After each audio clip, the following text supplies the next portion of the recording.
Did you put a ring into your lip? Are you taking a cue from our cows? You look like a parrot. I'm too ashamed to talk to our neighbors because of you. Their kids think you work as a clown and ask for tickets to the circus. Where do you think you're going? I'm sick of living here. Ciao, Mom. I'm getting out of your hair. You'll see me on TV. As you see, my life was spent among cows on my parents' farm. They constantly scolded me for my appearance. It was time to end it. My parents named me Adalyn, but I preferred Ada. It would be easier for my future fans to remember. I was going to become an actress and prove that everyone who thought I was a disgrace to my family was wrong. Unfortunately, all the casting directors were conservative, and I had to figure out what to do if I didn't want to move back home where everyone thought I was a loser again. Baskin Bobbins at your service. Look at yourself. Your looks scaring children. Wait until I put on makeup. Your son's diaper will get heavier. Just imagine, that snake called the authorities and I got fired. I've been going to interviews, but without much success so far. That guy wasn't my boyfriend. His name was Juan. He was a biker and a loser like me. We lived in that hole together and were convinced that life was terrible. So you were selling ice cream? I thought you were a clown at kids' parties. Go to Uncle Liao in Chinatown. He'll help you find a job. Not for free, of course, but the result is guaranteed. I didn't have any better ideas, so I took the last money I had and headed to the address Juan gave me. Wow, the atmosphere there was truly criminogenic. Some of the people I saw creeped me out. Hello? I'm Juan's friend. Sit down, girl. Did you bring old Liao some money? $43. $43 is nothing to sniff at. I didn't even have dinner to save up. Are you going to help me or just keep drinking the tea? I would offer you some, but I'm afraid it will pour right through the holes in your lips. Screw you. Here I am giving you the last of my money and you're just being rude. Ah, that hurt. Sit down, girl. Long story short, Liao gave me an advertising booklet of a sushi restaurant in the Japanese Quarter and told me to find an old woman named Yumiko there. She needed a waitress. Not a dream job, of course, but it would do for a while. Are you Yumiko? Uncle Liao sent me here. Liao, is that old prick still alive? What do you want? You need a waitress and I could use some money. Yumiko turned out to be blind, so she didn't have a problem with my look. I was hired, given a uniform, and had a shift that very evening. The restaurant didn't seem to be doing all that well.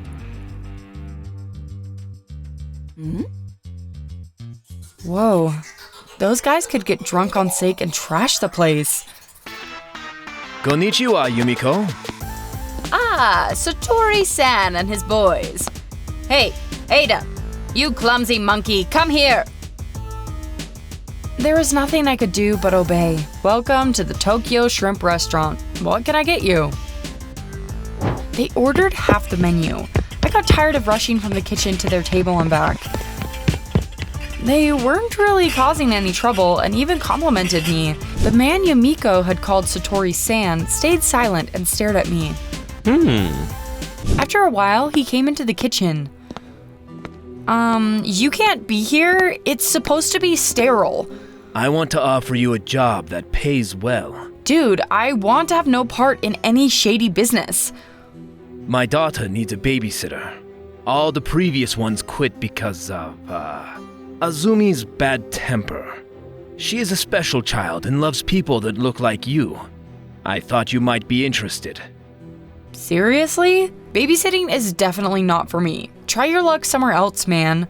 It's dangerous to refuse me. I wasn't afraid of him. I decided to get my money from Yumiko after the shift and go to sleep. I was exhausted after serving the feast.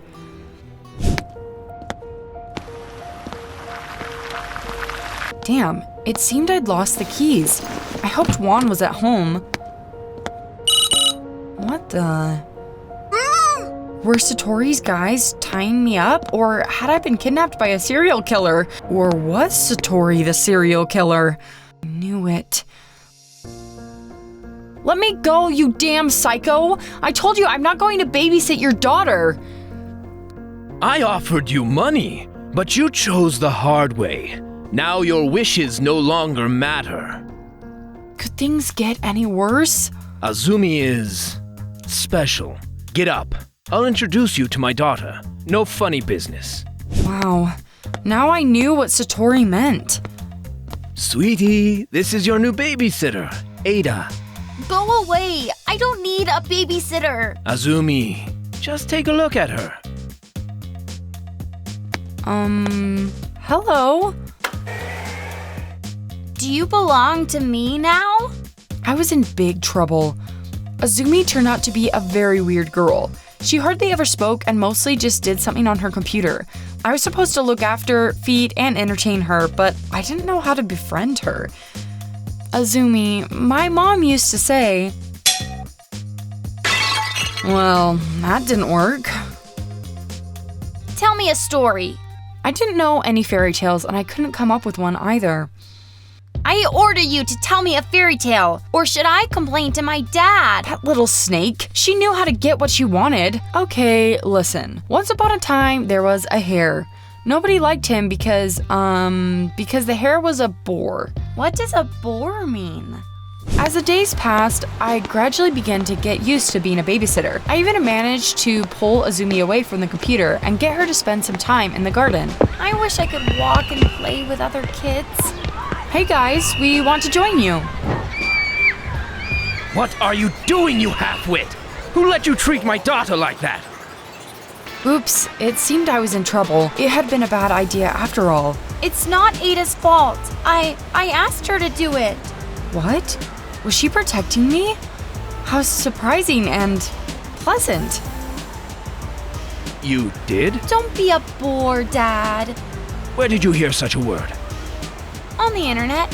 She wasn't as nasty as she'd seemed at first. It seemed Satori truly loved his daughter. Weirdly enough, there were no photos of Azumi's mom anywhere in the house. I did the right thing by hiring you. I've never seen Azumi so happy. Where's her mom? I thought Satori-san would kill me for being too nosy. I always spoke without thinking. 9 years ago, when Azumi was very young, she and her mother got into an accident. It was set up by my rivals. My wife, Mizuki, died, and Azumi lost the ability to walk. I did my best to hide everything that could remind Azumi of that terrible day. Even though she doesn't remember her mother, she's still suffering. Damn, don't cry, Ada. You're not a fan of showing your feelings. Mom, everything is all right. Sleep, baby. What's that noise? What's going on?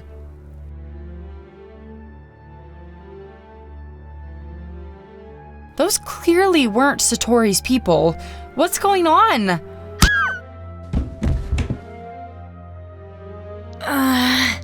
My head. I woke up alone. It seemed Satori's house had been raided and I had been knocked out so that I wouldn't get in the way. Well, I hoped they would sort things out without me, but I was out. I told Yumiko I had been sick and hadn't come so as not to infect the guests. She was surprisingly understanding and just told me to get to work. I saw those Japanese guys Satori had hung out with again, except he wasn't with them now. Satori is in St. Mary's Central Hospital. Wow, I didn't know it was so serious. They say that his daughter was kidnapped right in her wheelchair. Well, now we've got a chance to get our hands on Satori-san's business while he is no danger to anyone. Hey, what are you staring at? Bring me more sake. Azumi had been kidnapped and those freaks were sitting in a restaurant and not doing anything. Filth! If Satori was badly injured, he wouldn't be able to do anything and Azumi would be in trouble. Her dad's people turned out to be scumbags, but I wouldn't let my baby get hurt. What did they say? St. Mary's Hospital? Where do you think you're going? Your shift isn't over yet. I'm sorry, I'm feeling a little sick.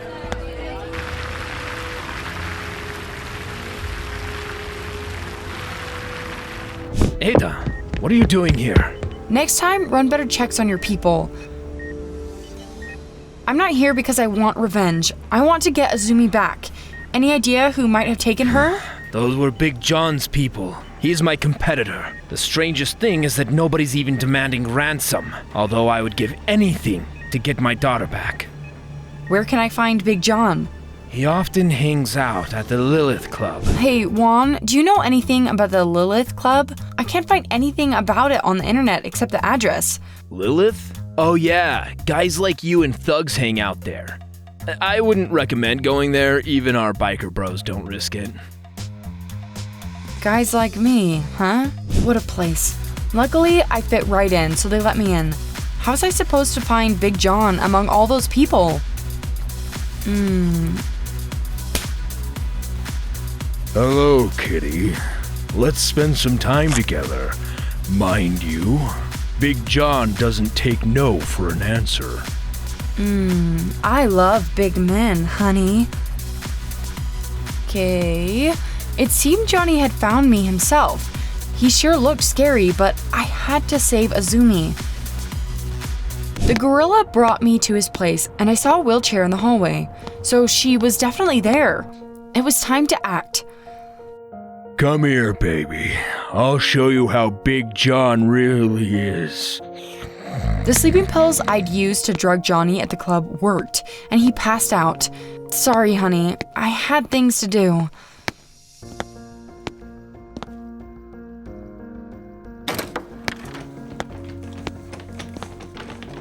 Ada, what are you doing here? Come on, baby. You'll thank me later. We need to get out of here before that whale wakes up. Ada, I'm not going anywhere. Did they hit you on the head too hard? Come on, your dad is going crazy with worry. Mom! My daughter is staying with me. What? You're, dead. No, honey. Satori lied about that. So there was no accident, but Azumi's legs. We did get into an accident, but not because of my husband's competitors. He set it up himself. Mizuki said that her father had been an influential Japanese businessman. After his death, all the business had been passed to her. That was the only reason Satori had married her. He'd made her sign everything over to him and then decided to get rid of her. He hadn't expected their newborn daughter to be in the car that day. He had taken Azumi and left his wife to die, but she had survived and was now back for revenge. I asked Big John, my husband's rival, for help, and we kidnapped Azumi. I told her the whole truth, and we are flying to Japan to start a new life today. I couldn't believe my ears because Satori seems like a loving father and a grieving husband to me. However, I knew that people were capable of anything in the right circumstances. Azumi looked so happy now that she was with her mom. I came back home feeling awful. I found the photos of the accident taken by Robert Nart. Wasn't he the reporter known for investigating high-profile cases? If he had been there, then maybe he would help me. I found his number and called him. Hello, Mr. Nart? My name is Ada. I'm a student, and I'm writing a paper about Japanese criminal clans. He must have believed me because I soon received a brief dossier on the Satori family. Imagine my surprise when I saw the only family photo in it. Nart had signed the file Satori, his wife, and their daughter. But if that was a real Mizuki, then who had taken Azumi? Holy crap! Juan, can I take your bike? Satori, who is this? Where did you get this photo? It doesn't matter. Tell me who this woman is. This is Mizuki, my late wife, Azumi's mom. Then get your cured butt out of bed and let's go. While we were driving to Big John's house, I told Satori everything. I prayed we wouldn't be too late.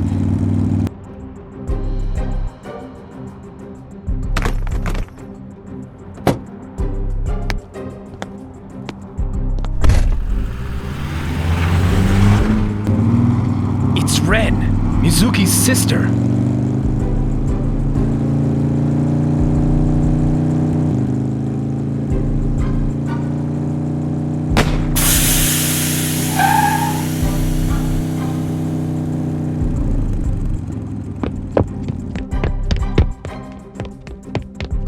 Go away! lie! Dad is a traitor! He wanted to kill Mom! She's not your mom, baby. Here's your mom, and that's a criminal that wanted to kidnap you. I was almost run over by Big John. Ren jumped into his car and they left. Azumi? Dad! So much family drama. Get a grip, Ada.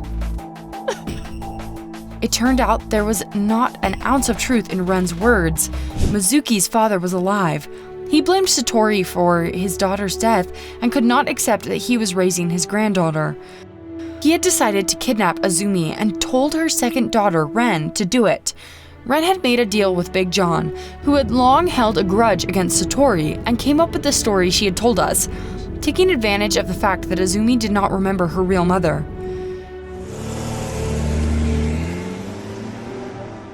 She's asleep. She's been through a lot lately. As were you. To be honest, I didn't expect you to get so attached to Azumi and rush to save her. I didn't either. I'd left home to become an actress, not to take part in clans' fights. It seems I will have to go back to my family's farm after all. I can't wait to hear I'm a disgrace and a freaky loser again. Then, let me repeat my offer I made you at Yumiko's restaurant. Would you like to work as Azumi's babysitter, this time for good money? You said you didn't accept refusals. That's right. Then it seems I have no choice. But I want a reward for my heroic selflessness. I deserve it, don't I?